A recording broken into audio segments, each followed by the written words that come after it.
বকেয়া ইনসেপটিভ দ্রুত মেটানো এবং আশা কর্মীদের ওপর অতিরিক্ত কাজের চাপ কমানোর দাবিতে দক্ষিণ দিনাজপুরের জেলা শাসকের কাছে স্মারকলিপি জমা দিল পশ্চিমবঙ্গ আশা কর্মী ইউনিয়ন। পাশাপাশি এদিন তারা জেলা মুখ্য স্বাস্থ্য আধিকারিকের কাছেও স্মারকলিপি প্রদান করেন। মঙ্গলবার দুপুরে আশা কর্মীরা মিছিল করে এসে জেলা প্রশাসনিক ভবনের সামনে বিক্ষোভ প্রদর্শন করেন। পরে নিজেদের দাবি দেওয়া সম্মিলিত স্মারকলিপি জমা দেন। আন্দোলনকারী আশা কর্মীদের দাবি, বহু আশা কর্মীর কয়েক মাসের ইনসেনটিভ এখনো বকেয়া আছে। পাশাপাশি নানা সরকারি প্রকল্পের কাজের চাপ বাড়লেও সেই অনুযায়ী প্রশিক্ষণ, পরিকাঠামো ও প্রয়োজনীয় সহযোগিতা মিলছে না। এতে আশা কর্মীরা মানসিক ও আর্থিক সমস্যার মুখে পড়ছেন। ইউনিয়নের পক্ষ থেকে আরো জানানো হয়েছে, মাঠ পর্যায়ে কাজের বাস্তব পরিস্থিতি বিবেচনা করে দ্রুত বকেয়া ভাতা প্রদান, পর্যাপ্ত প্রশিক্ষণের ব্যবস্থা এবং অতিরিক্ত কাজের চাপ কমাতে প্রয়োজনীয় পদক্ষেপ নেওয়া হোক।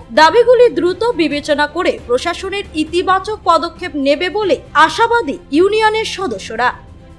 যেটা আর কি আপনারা সকলেই জানেন যে পশ্চিমবঙ্গ আশা কর্মী ইউনিয়ন তারা মা এবং শিশুদের পাশাপাশি বর্তমানে নানানভাবে প্রশাসনিক কাজকর্মও তারা করে, কিন্তু বর্তমানে দেখা যাচ্ছে যে আয়ুষ্মান ভারতের যে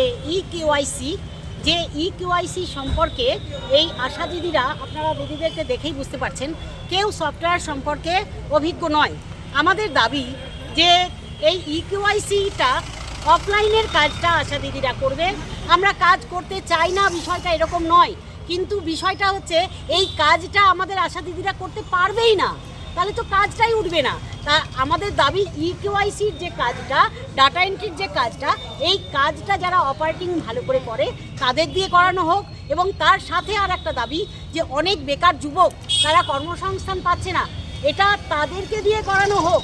আর আশাকর্মীদের নির্দিষ্ট শ্রম দিবস 8 ঘন্টার বেশি তারা কাজ করতে পারবে না, এইটা বলা হোক। না হলে তো তারা মা শিশুকে পরিষেবা দিতে পারবে না।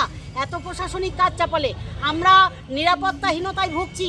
আমরা বিভিন্ন জায়গায় দেখছি যে আশাকর্মী, আইসিডিএস কর্মীদের ওপরে কিন্তু সাধারণ মানুষ তারা বুঝতে পারছে না, তারা মনে করছে যে এরাই ফর্ম ফিল আপ করতে ভুল করেছে বলে এটা আমাদের হলো না, তাই তাদেরকে কিন্তু সাধারণ মানুষের কাছে হেনস্থার শিকার হতে হচ্ছে।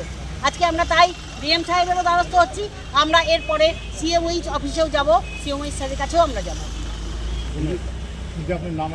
আমার নাম নমিতা মহন্ত, পশ্চিমবঙ্গ আশা কর্মী ইউনিয়নের জেলা সভানেত্রী। বালুরঘাট থেকে মান্টি সিং এর রিপোর্ট, কুলিক নিউজ।